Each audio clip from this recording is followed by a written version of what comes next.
আরে ওর পাট খালি তো মিষ্টি দাও।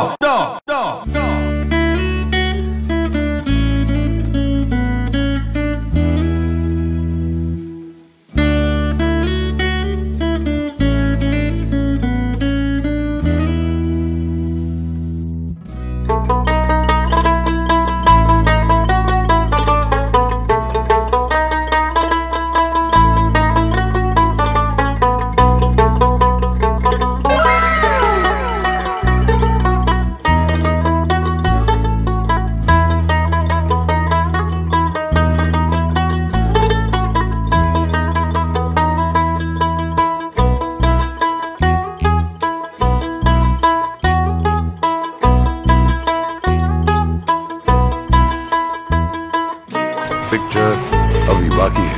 বেস্ট যেটা আমি বলবো এখানকার চিংড়ি মাছের যে মালাইকারিটা ছিল দুর্ধর্ষ ছিল সেটা, আর ওভারঅল রিপ্রেজেন্টেশন অ্যান্ড সব কিছু খুব ভালো, আমার তো খুব ভালো লাগলো। আর আমি বলবো যে এই যে কোঅর্ডিনেশনটা না পুরোটা, এটা ভীষণ একটা ইম্পর্টেন্ট বিষয় একটা ইভেন্টকে সাকসেসফুল করা, সেটা আমি এখানে দেখলাম। ফিশ ফ্রাইটা তো অসাধারণ হয়েছে, এখনও অবধি এটাই বেস্ট লেগেছে।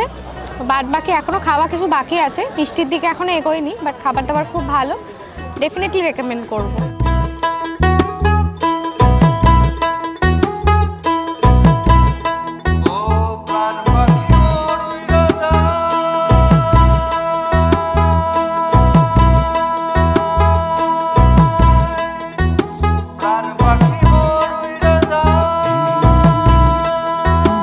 কোয়ালিটি ফিশ মাটনের সব কিছুর কোয়ালিটি, চিকেনের কোয়ালিটি খুব ভালো ছিল। আমার ফেভারিট আইটেম ফিশ ফ্রাই ছিল।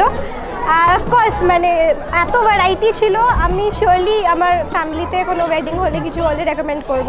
স্টার্টার্সে কাবাবটা ছিল অসাধারণ, আর দই বড়া বেস্ট।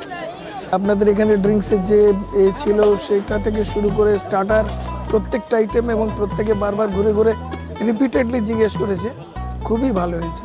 নিউ ভোজন ক্যাটারার, এদের খাবার আমার খুব ভালো লেগেছে। বিরিয়ানি তো আমার খুব ভালো লেগেছে।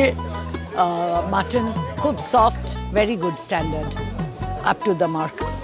নিউ ভোজন ক্যাটারার আমাকে ফুললি স্যাটিসফাই করতে পেরেছে।